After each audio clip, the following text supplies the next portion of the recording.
اور جتنا پرانا ہوتا جاتا ہے اس کا نکھار اتنا ہی بڑھتا جاتا ہے۔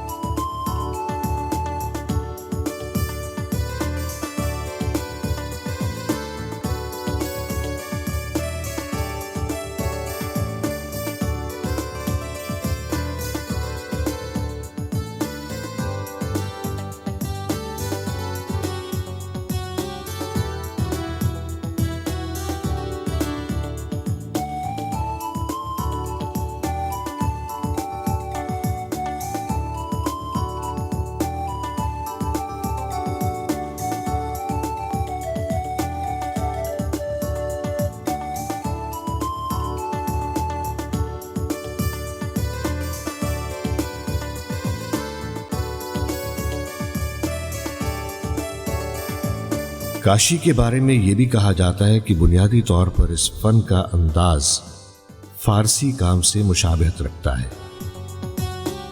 سندھ میں کاشی کے فن کی خوبصورتی دیکھنی ہے تو سب سے اعلیٰ معیار کا کام بھٹ شاہ میں حضرت شاہ عبداللطیف بھٹائی رحمۃ اللہ علیہ کے مزار دیکھیں۔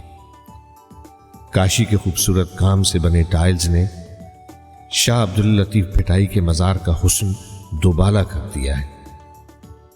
زائرین سندھ کے اس قدیم ہنر کو دیکھ کر داد دیتے ہیں اور کلہوڑا خاندان کے معترف بھی ہوتے ہیں جنہوں نے اس مزار کو تعمیر کروایا۔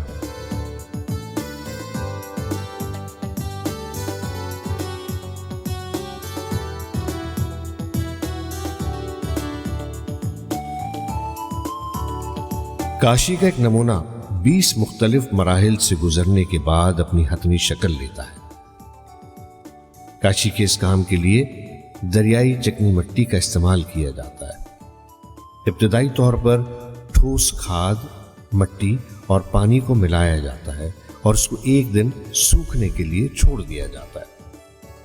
اس دوران ایک مزدور اس میں سے نجاست اور کچرا وغیرہ ہٹانے کا کام کرتا ہے اور اس کو بالکل آٹے کی مانند گوندا بھی جاتا ہے۔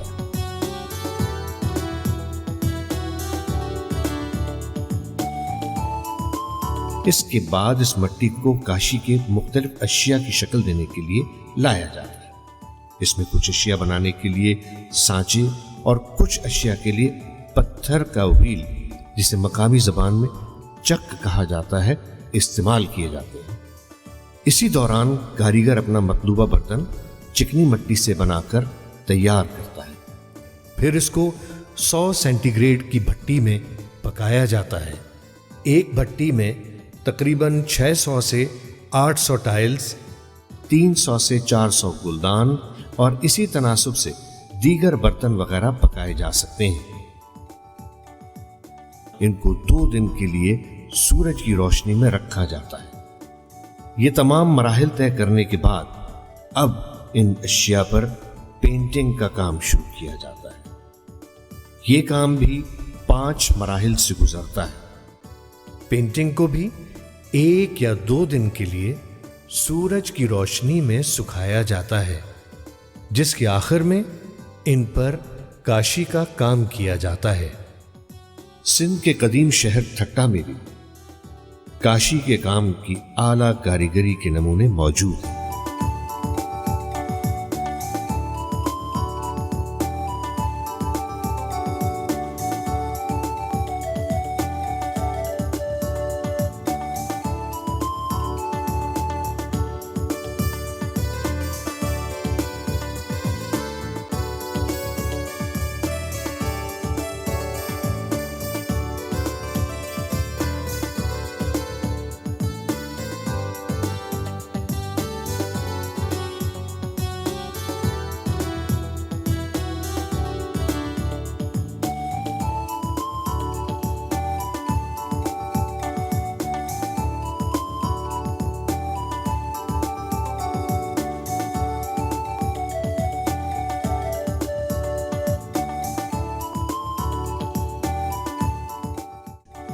اس شہر میں موجود شاہ جہاں مسجد اس فن شاہکار کا عظیم نمونہ ہے۔ یہ مسجد مغل بادشاہ شاہ جہاں نے تعمیر کروائی تھی۔ مغلیہ دور کی مشہور ترین عمارت تاج محل بھی بادشاہ شاہجہاں کے نام سے ہی تعبیر کیا جاتا ہے۔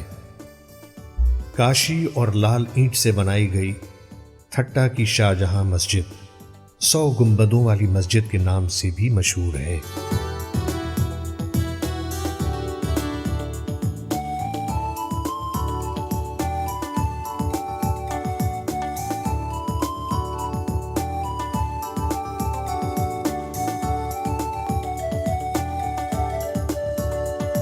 اس مسجد کی دیواروں، گنبدوں اور چھت پر کاشی کا کام اس اعلیٰ سطح پر کیا گیا ہے کہ ہر گزرنے والے دن کے ساتھ وہ مزید تر و تازہ اور دیدہ زیب دکھائی دیتا ہے۔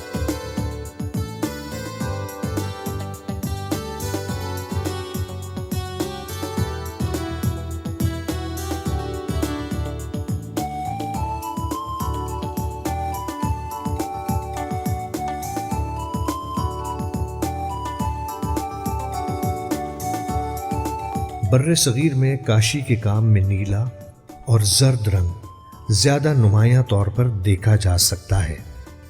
شاید اس کی وجہ ان رنگوں کا قدرتی طور پر پانی، آسمان اور ڈھلتے سورج کی خوبصورتی سے مشابہت کے طور پر کیا جاتا ہو۔ گو کہ موسمی تبدیلیاں، دھوپ، طوفانی برساتیں یہ آثار قدیمہ پر بہت اثر انداز ہوتی رہی ہیں، مگر پھر بھی قدیم کاشی آج بھی اپنی خوبصورتی کے ساتھ عمارتوں پر اپنے رنگ و نور کے ساتھ جلوہ افروز ہے۔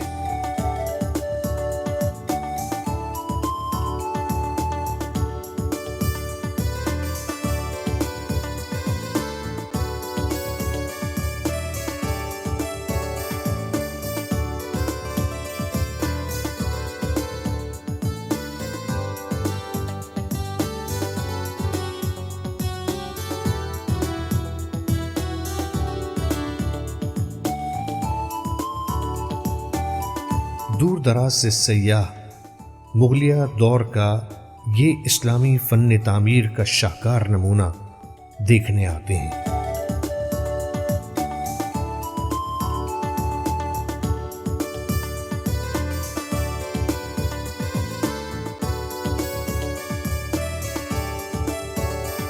اسی طرح خیرپور میرس میں بھی حضرت سچل سرمست کی درگاہ بھی کاشی کے کام کی اعلیٰ مثال ہے۔ مکلی کے قدیم قبرستان میں موجود اکثر مزاروں پر بھی کاشی کا کام نظر آتا ہے، جس میں مرزا باقی بیگ اور نواب دیوان شرفا خان کے مزاروں کے ساتھ ساتھ سینکڑوں بے نام قبروں پر کاشی کا کام دکھائی دیتا ہے۔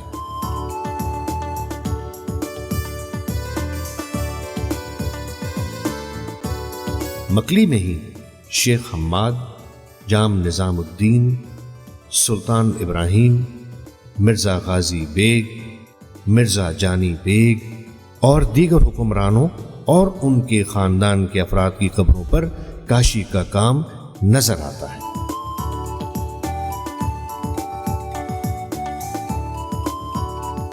لاہور کے شہر کی مسجد وزیر خان اور ملتان شہر میں واقع حضرت بہاؤالدین زکریا اولیاء کا مزار بھی کاشی کے کام کا شاہکار نمونہ اور اس فن کے اعلیٰ معیار کا منہ بولتا ثبوت ہے۔ مکلی، ہالہ، نصرپور، خیرپور، حیدرآباد، تھٹا اور دیگر تاریخی شہروں کے ساتھ ساتھ سیون شریف اور جام شوروں میں بھی قدیمی عمارتیں اور درگاہیں موجود ہیں جن پر کاشی کے اعلیٰ نمونے کا کام کیا ہوا ہے، جن میں سخی سلیمان شاہ، قلندر لال شہباز، صدر الدین شاہ لکھیاری کی درگاہوں پر کاشی کا کام کیا ہوا نظر آتا ہے۔